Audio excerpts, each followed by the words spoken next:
my goal is for somebody to open Pro Portal, having never logged into it before, or maybe logged into it once a long time ago. Or if you are already an MTR customer, you log in and you click on the BYOD section, and all of a sudden your inventory is just populated. And we can tell you automatically what is in what room and what's going on with those devices, right? And how often are they used by your users and what's wrong with them and all that stuff, right? That should all just happen automatically, and that's within reach. Welcome back to the Teams Insider podcast. This week we go deep on Microsoft's BYOD strategy. We've got Eshan, who looks after the BYOD at Microsoft. We talk about where BYOD fits, how it aligns with the Microsoft Teams Rune story, and get really deep on some of the interesting features that are coming in BYOD. Many thanks to Eshan for taking the time to do the pod, and also many thanks to Logi, who are the sponsor of this podcast. Really appreciate their support. Hope you enjoy the show. Hey everybody, welcome back to the podcast. Excited to do this one. It's taken a while to get it in. BYOD is a hot topic in the Microsoft space at the moment, and there's a lot going on, a lot being shipped, a lot of new features coming. I've got Eshan here who's going to talk to us about it. Eshan, you just want to introduce yourself and your role? Sure. So my name is Eshan Mathur. I am the senior PM for certain BYOD end user experiences, as well as the BYOD IT admin experience. As it comes up through Teams. Awesome. And your background, I was looking at it before you joined on the pod. It's not your typical like years and years and years in Microsoft. You've been in a few different places. Can you just take us through a little bit of that history just for interest? Yeah. So I was a game developer for over a decade. And started my career at Disney making mobile games, working on Mickey Mouse games and Where's My Water, if you know that franchise. And really was all about great user experiences, right? Like, and that's what you get with video games is great user experiences, like frictionless user experiences, like lots of focus on engagement, retention, like that kind of thing. Because in the games world, nobody's got the patience for anything that doesn't work really well right away. Right. In the enterprise world, we have a little bit more leeway, right? You have to use Teams. You don't have an option if that's what you use at work. Yeah. You have to use Zoom. You have to use Slack. You have to use whatever enterprise software that your IT has basically told you to use. So that's a very different world, right? The consumer world, but also the consumer games world is a very different world. And then I took a kind of I guess I should say I started a company in the games world. It was a startup / game studio making free-to-play party games for people to play in their homes together. That went on for about 5 or 6 years. We shut down that company, and then I decided, okay, you know what? I've had enough of games. I want to go do something different. And I took a complete left turn into fintech, and I became a fintech PM for a while, where I was designing financial products, robo-advisors, and credit card payoff mechanisms and all that kind of stuff. And decided, okay, cool, I did that. That was interesting. And then decided to try, enterprise stuff as well, which is something totally different. So it's been a really weird sort of trajectory, but the roots of my career are really in user experience. And I think that is highly related to what we're trying to improve in the BYOD space, since that's what we're talking about today. But yeah, it's been engineer on a games team to a games designer and UX designer on a games team, to project manager and producer on those games teams, to startup founder and CEO, to fintech PM, to Microsoft PM. That's and there's cool. So there's a bunch of interviewing things I did as well. I used to be a graphic designer at some point. I don't know. I've done a lot of weird things. That's cool, but it brings in some interesting perspective that isn't just enterprise software as well, which I like. Yeah. So, let's level set, because already BYOD is fun in that BYOD means, bring your own laptop or your own phone in some organizations, and Sure. We mean it in the context of bring typically your corporate laptop, not your personal device, to a Right. meeting room. Right. And maybe you can talk to us about that scenario to start off with. Yeah. So we define BYOD as any meeting room or scenario where you don't have a meeting-enabled compute already there. And I say meeting-enabled compute because there are other kinds of computes, right? Like sort of what we call low computes that don't run meetings. But if you have to bring your laptop or your phone or your tablet or whatever it is into a room in order to run the meeting off of the device you just brought in, that is BYOD for us. That definition definitely does vary across the industry, but for us, that's what we're talking about when we say a BYOD scenario. And so, of course, we have lots of different kinds of spaces in the industry. We have spaces that go all the way up from, super hi-fi executive rooms all the way down to like tiny huddle rooms that have 1 or 2 people in them and maybe no tech in it at all. And we have also a bunch of kind of, weird shared spaces that don't fit into your traditional definition of room as well. And so for us, it was just easier to say, let's define it based on the devices and the hardware and the capabilities that are in the room rather than like, this size of room or this kind of room or this whatever, right? So that's it for us, is like, if there's not a meeting enabled compute in there, it's BYOD. And that really describes the vast majority of meeting rooms in the world. That's most meeting rooms, right? I think as much as I think everybody in the industry wants meeting enabled computes to be in every meeting room. We're just not there yet, and that leaves a big hole in the market to address, where maybe the user experiences aren't as great as they could be. Certainly nowhere near as good as they would be if there was a meeting enabled compute in there. But that you still have a huge chunk of the market that it's just flying solo, just me and my laptop going in with yeah. I mean, it's arguably the majority of rooms, depending on which research you look at. Like, and you can see from the BYOD device type makers, it's millions of units of these things around the world. So it's or I can't remember what the stat was, but it's something like 90% of rooms aren't video enabled yet. They don't have an MTR equivalent in those rooms. Right. Yeah. And then there's, subcategories within that, right? There's rooms that have no tech at all. There's rooms that have just an audio device or just a phone. There's rooms that have the display, but nothing else. Then there's rooms that have the full sort of AV suite, but no compute to run them. That you kind of get everything. It feels like this is a different thing from Microsoft in the last couple of years, because previously it was very much, MTR is the best way and BYOD is a bit of a pain and you should buy an MTR. And the price point's been coming down MTR steadily. But in the last year, particularly in the last, like 6-8 months, it's been like, well, it feels like Microsoft saying we appreciate that 100% of scenarios aren't going to be MTR and BYOD has a play. Like MTR's first and best, and like if you want this one click and you want all the bells and whistles, it's still MTR. But and there are customers, certainly I know some of the customers with literally 1,000+ MTR rooms still have some BYOD rooms as well. Right. Yeah. I mean, listen, MTR is the best meeting experience we provide, right? If we're up to us, every meeting room would have an MTR in it because that's the best experience, bar none. And that's true for sure because we've been developing MTR for a lot longer than our BYOD experiences.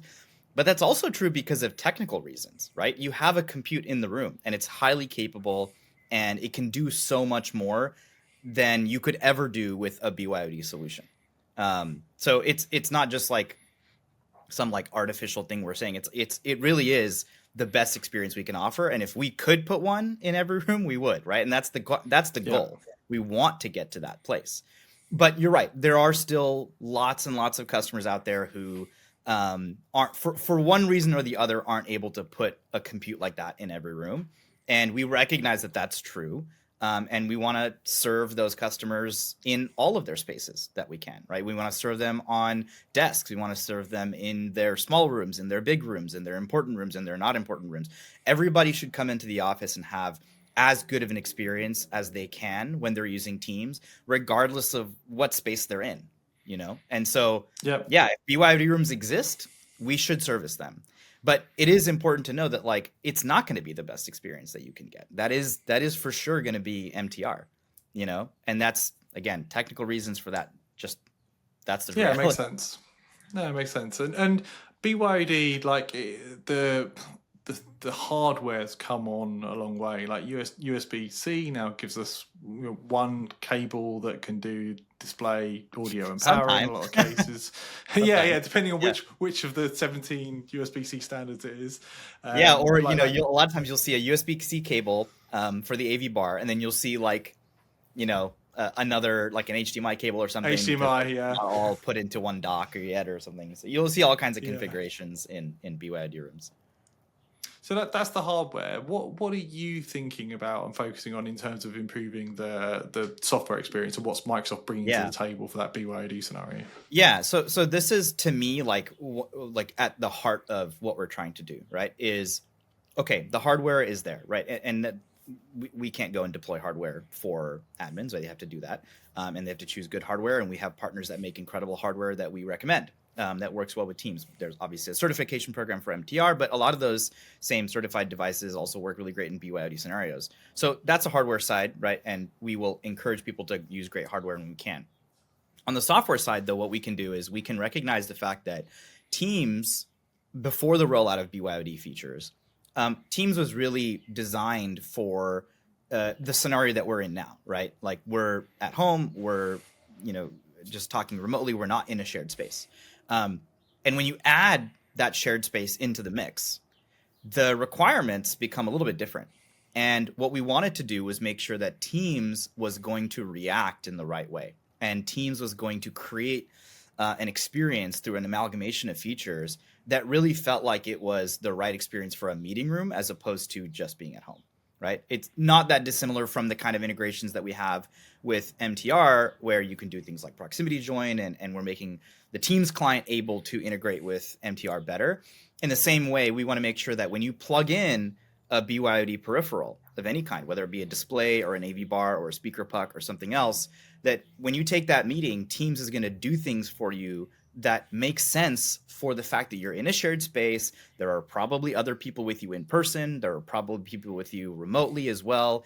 How do we make sure that that actually works well, right? So a couple examples of that, right? You'll hear issues all the time where someone will go into a meeting room and they'll complain about, they'll file a ticket with their admin or whatever, and they'll complain that their audio was bad, even though they plugged in the AV peripheral. It's a really high quality AV bar. It should have been awesome. What happened? Well, for one reason or the other, because of defaults or maybe driver issues, what device wasn't recognized, the AV bar wasn't actually being used, and it was the PC's mic and speaker being used, which means the person sitting across from you can't be heard through the screen. That sometimes happens.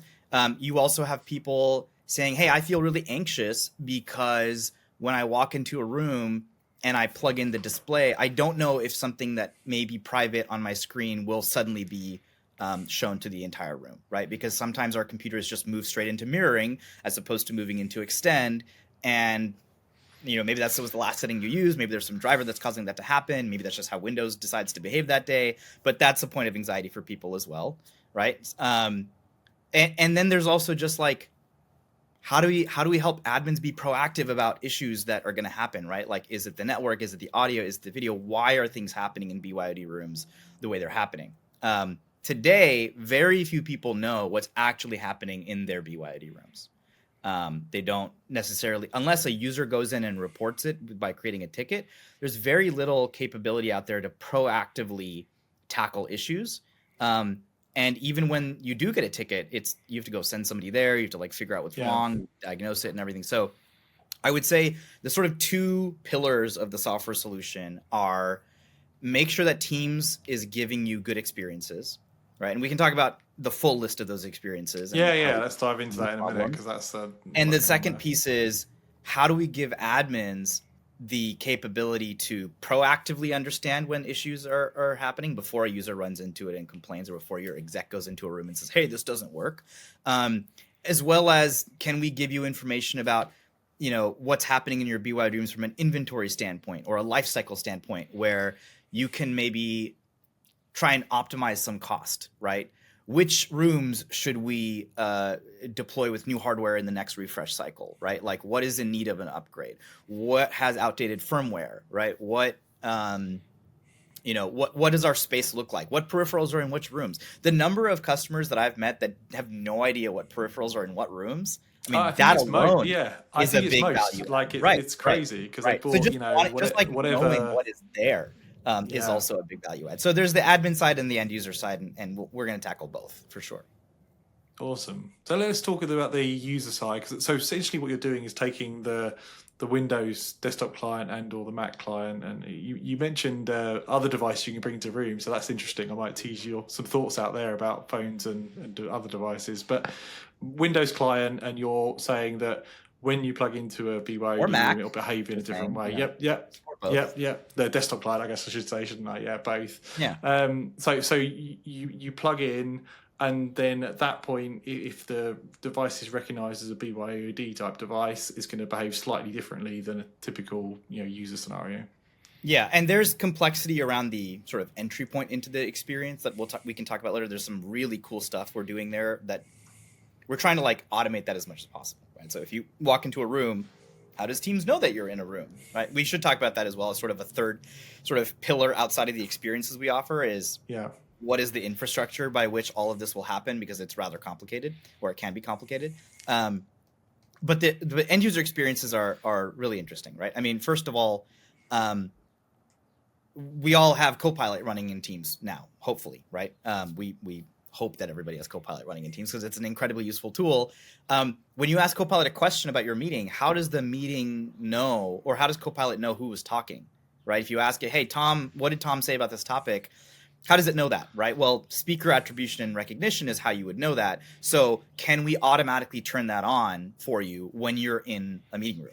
Right? If you have transcription enabled for that meeting, or you've indicated that you want that to happen automatically, right? Can we say, great, you're in a meeting room, we're going to turn on speaker attributions, that Copilot is more useful, right? Another one is voice isolation is something that my team works on, which is a fantastic feature that helps you filter out noise from coming from any other person that's not you, right? Yeah. Well, you don't want that in a meeting room because you have a bunch of people talking in person into your mic that you don't want to drown out. So we can also say, well, when you join a room, if we know you're in a room, disable voice isolation and let you know that we did that, and then turn it back on, once you're no longer connected to a room. Yeah. Even some of the problems I talked about earlier, right? If you plug in a USB peripheral that has great AV, let's automatically activate it and make sure that that is actually what you're using when you join the meeting. Right, that alone, I think, would solve a ton of problems for people just in terms of quality of experience, and also just save people time. They don't have to fiddle around and figure out what to select in their device settings. And some of these devices present really strangely, especially when you got like 17 microphones on something. So can we automate that for somebody and make that easier? There's sort of like a full list of experiences, and we want to make that broader and bigger over time. There's also a feature that's already out there, that's been out there since, I think earlier this year, which is the what we call shared display mode. So when you walk into a meeting room and you plug in an external display, right now, Teams just has the one window, is the one meeting window that we all know. And the meeting controls are there, and the meeting stage is there, and the video gallery is there, and it's all there. What we can do, though, is we can say, well, we know you're plugging in to a display that's in a meeting room. So if we know that, let's split your window into two. And let's say that the window that stays on your laptop is for you, right? It's got your controls on it. It's got your, private information on it. So in the PowerPoint Live scenario, it'll have your meeting notes. It'll have things that you don't want other people to see necessarily. And then on the shared display in the room, right, we can show a clean output of just the stuff that somebody should see if they're an attendee of the meeting, right? So they'll see the PowerPoint that you're sharing, they'll see the video gallery, they'll see any messaging or notifications or chat pop-ups that you want them to see, but that's all meant for, public consumption, so to speak, whereas all the other stuff will stay on your machine. And we can I love that. That's like a real confidence thing of like, okay, that's my meeting stage is on the screen it should be, and my control of my private stuff is here. And as you start to stack these features, you're like, okay, I plug in and the device sets itself up appropriately. The stage sets itself up appropriately. And some of the AI stuff, the Copilot stuff, that's really interesting because I'm certainly hearing from customers I work with who have gone down the Copilot route, which is a substantial investment. They're looping back round to the meeting scenarios and going, oh, okay, well now exactly to your point, like we love Copilot when we're all on the desktop, but we need that same experience now in the meeting room. Yeah, there's just all kinds of things that are different about meeting room scenarios, and the goal is to make sure that Teams handles those in the best way possible, so that regardless of what meeting room situation you're in or what meeting situation you're in, we're giving you the best experience possible. So let's talk about that. How does Teams know? Because that's interesting. Customers thrown out 10,000 various, some speakerphones, some bars. They've been bought over multiple years. There's some webcams in there. Like how do we solve? So this is a really cool and interesting part of the feature area. And it is cool, interesting for a couple of different reasons. One, I think it's a very novel approach. But two, it's kind of also the Achilles heel of the BYOD space as well, right? It is an approach that tries to say, we are going to do our best to understand when you're in a room. And do our best meaning there are scenarios where we won't get it right? And that's a big contrast between BYOD and MTR, is that MTR, there's a compute there.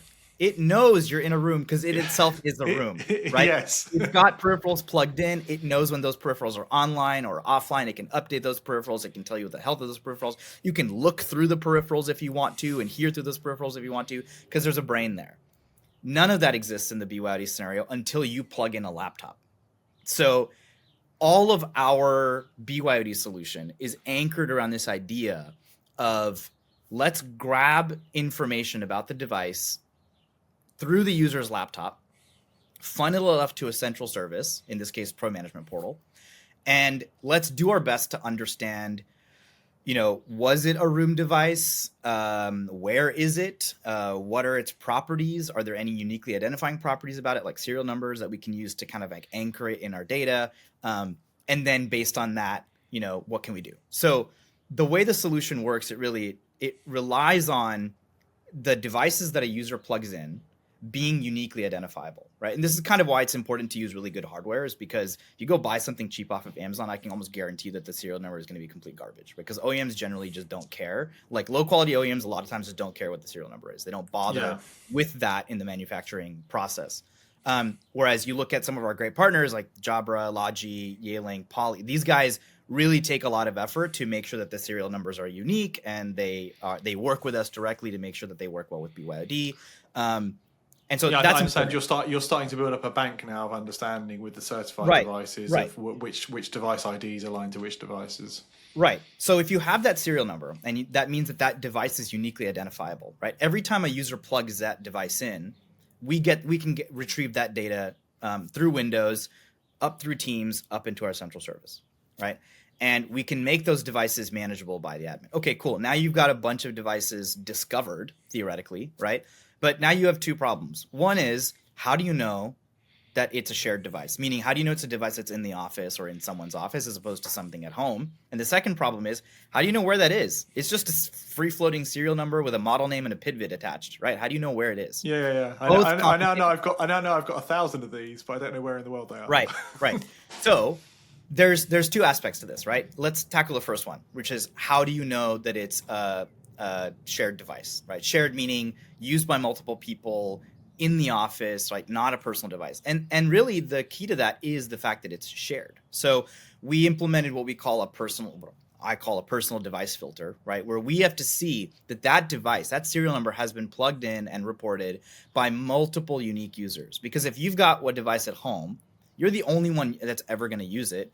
And so maybe, you've, in the worst case, you've got a spouse that also works, with Teams at the same company, and maybe you'll see two, right? But you're certainly never going to see 5 or 10, right? And so we've set that threshold such that you really need to see many different people reporting that device uniquely before we even show it up to anybody for management in the portal. So an admin will never see your personal devices. And of course, if they're not used anymore, TTL kicks in and it'll get kicked out of the database. So that's problem number one. And maybe we can get even better about that in the future, but that's what we've started with, and it seems to actually work fairly well. Problem number two is really complicated, right? So how do you know where this device is?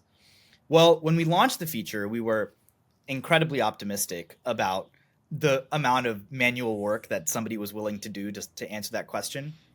And we said, okay, great. Well, here's a PowerShell script. It'll grab your serial numbers and it'll spit it out into a spreadsheet, and you can just import that spreadsheet straight into Pro Portal and Bob's your uncle, right?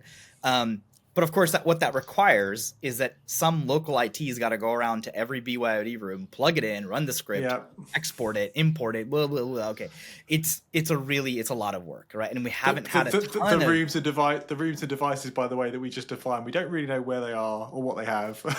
Yeah, right. So I mean, that's what the PowerShell script will tell you, right? Because it'll tell you that these specific devices are here, and it'll give you the ability to then go and pump that information into the portal. But that's a lot of work, right?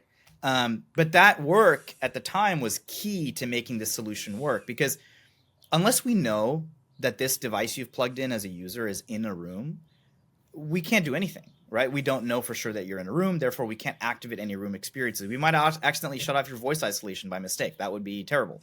So this concept of associating devices with rooms is key to the whole product area. And up until Ignite, really, the only solution to that was to go around manually and do it somehow, which frankly, not many people have the bandwidth to do because ITs are extremely busy. So what we're doing now, and this got announced at Ignite, we're working on something that I call auto association, right? And really, this is where I think a lot of the magic of our BYOD solution will come into play. And I'll tell you why. Auto association tries to use various signals that the Teams client is giving us, things like which meeting rooms you have booked and all that stuff, and tries to figure out when you plug in a device, and then we see like a bunch of other people plugging in that device as well, right? What can we figure out about that? Can we tell you what meeting room that's in because you booked that meeting room and so did those other people and they all reported that same serial number, right? So we start being able to figure out without any input from the admin at all where these it feels like that exchange calendar is a reasonable cheat sheet, isn't it? It's like at the time of plugging in, you were in this meeting with this location set, providing people book meetings, which is imperfect. And of course, it's incredibly complicated. I'm simplifying it. There's lots of edge cases. There's lots of weird things that could happen with it as well. There's lots of booking things. But the point is that we are going to solve that problem so that admins do not have to do that manual work, right? My goal is for somebody to open Pro Portal, having never logged into it before, or maybe logged into it once a long time ago, or if you are already an MTR customer, you log in and you click on the BYOD section, and all of a sudden your inventory is just populated. And we can tell you automatically what is in what room and what's going on with those devices, right? And how often are they used by your users and what's wrong with them and all that stuff, right? That should all just happen automatically, and that's within reach. So if auto association works, right, and I'm hoping it does, and we're working really hard on it, that means, okay, we've solved the problem of where a device is. And if we solve that problem, what we can do then for your users is anytime they plug in that device, right, now we know not only are you on a shared device, but also you're in a room. We know that because we know exactly what room you're in, right? So now Copilot can be like, well, in this meeting, Tom was in room 41/25/5 and said this thing, and Eshan was in room 35/332 and said this other thing. And we can know that. So we can, all the end user experiences that I talked about earlier, all those benefits to users in meeting rooms, we can automatically activate those for a user without the IT doing anything. And we can discriminate between room scenarios and non-room scenarios and present you with different experiences in those things with zero effort. That's the end goal. Nice. Good to hear kind of where you're driving to on that. And it feels like the other thing on the back end you mentioned about the admins is then you can start getting into kind of usage to understand, because today you're flying blind with those rooms, but you can start to understand by virtue of that device being used, how often is that room used for meetings? Yeah.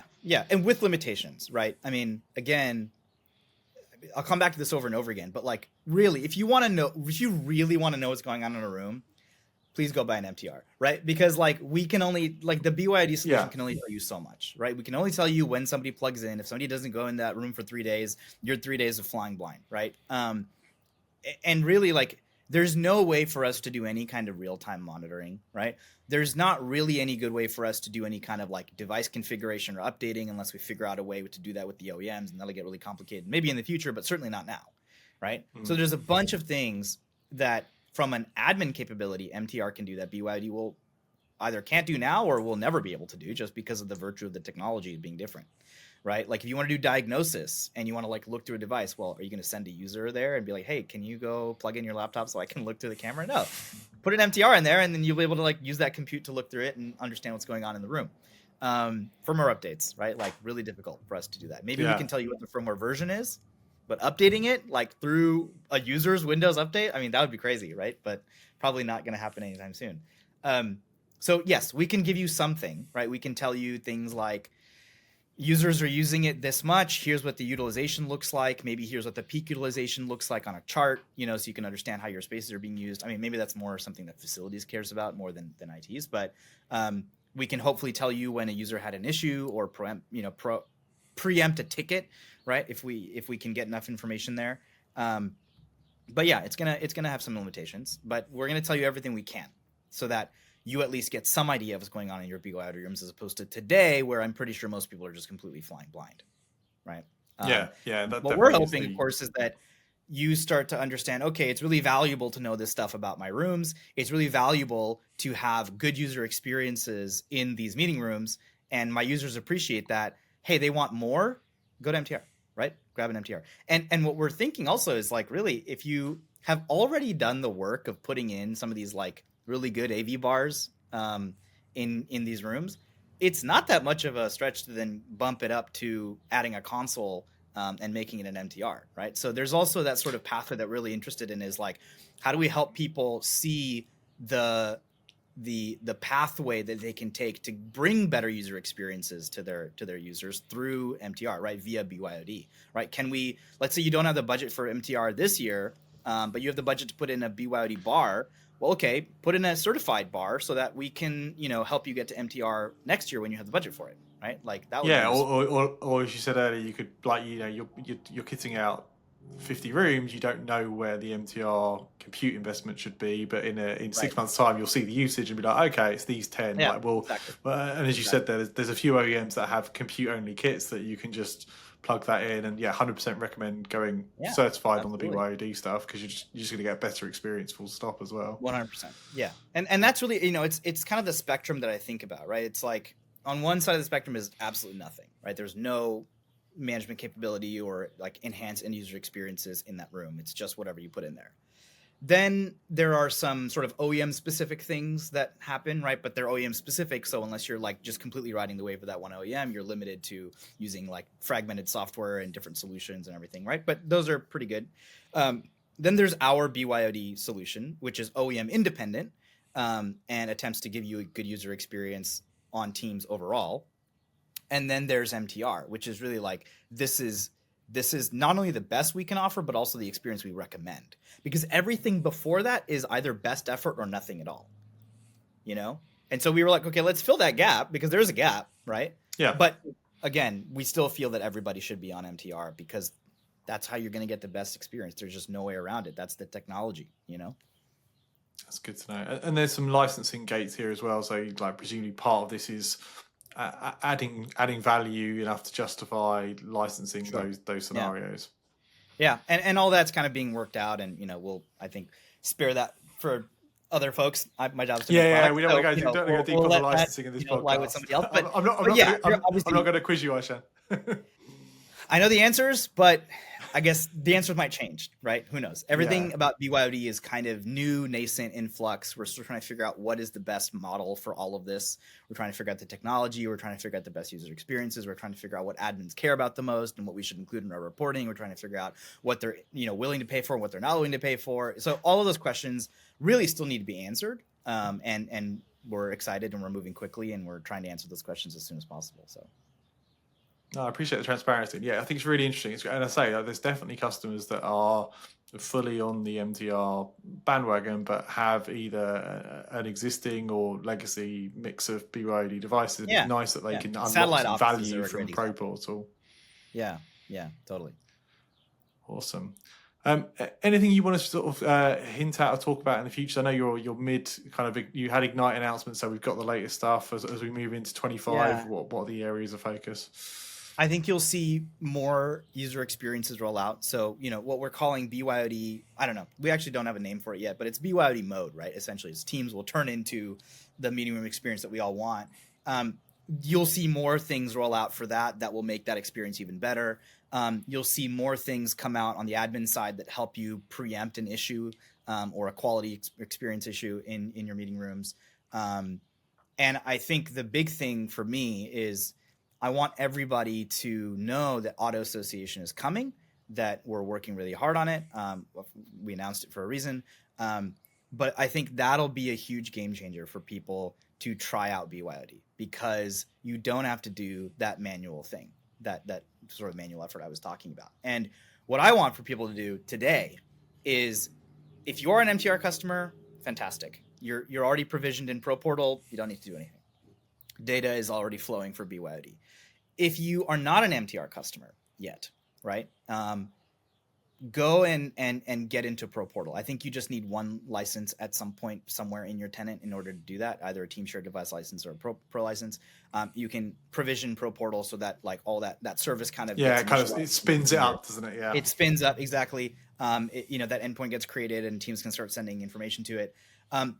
Do that, right? Provision Pro Portal today, so that when auto association rolls out, you don't have to do anything, right? That information will start flowing, that data will start flowing, we'll start to make some informed decisions about where devices are. And then hopefully, a couple of weeks after we launch it, or a month or two after we launch it, once that data has been gathered and dealt with, you can just log on and have an amazing, incredible inventory experience where you can see all this stuff that you have in your org, and all of your users will start getting pushed into that amazing user experience as well. So that would be the second thing, right? It's like, go check out the user experience, right? Go check out shared display mode, go check out speaker attribution, go check out voice isolation on and off, right? Like, sort of understand what these features are, so that when your users start to get those experiences, you know that you approve of that experience and you like it, and you can configure it or change different parts about it. That's awesome. So if you're listening to this pod today and you want to kind of force this scenario, you've still got the PowerShell script. You can absolutely configure all this today. But if you're one of those customers that doesn't quite know what's going on in the estate, you just need that Pro Portal spun up, and then the data will just start being collected. And when you have this auto association, that will all just start working. That's the hope. Maybe I'm selling it too much, but no, I like it. I'm like very optimistic about this feature. I mean, but it's the thing that to scale, there has to be something like that, doesn't it? It's clear, particularly for the big customers with the loads of sites. Like, that's yes, But I appreciate what a challenge that is, especially I'm sure you see it, but all the various ways people schedule rooms and book rooms and name rooms and all that fun stuff. Yeah, for sure. And listen, the better way is still to do it manually, because then you have full control over the process, right? The auto association is going to do its best, and we're going to have high thresholds and everything to make sure that it's as accurate as possible, but it could still make mistakes, right? The best is, like, you're setting up a new room, you have a vendor installing that stuff, have that vendor grab the serial numbers of the devices and give you an export of it. And you can then import that straight into Pro Portal, and Bob's your uncle, right? Like, you before those rooms are even available to your users, you've got them fully associated and all that stuff. So that's the ideal, right? That would be the best thing if you're doing new deployments. And that's just going to snap those devices to have the users go into that BYOD mode without the five different users or anything, because the Pro Portals knows it's a BYOD device. Yep. Perfect. Awesome. Well, thanks for taking the time out to clarify all that. It's really good to hear it from your perspective. And maybe we'll give it a few months, let you ship that those new features, and maybe we'll loop around on a pod and get your that'd be great experience of the auto association. Would be really interesting. 100%. That would be awesome. Cool. Thanks so much. Appreciate it. Thank you, Tom.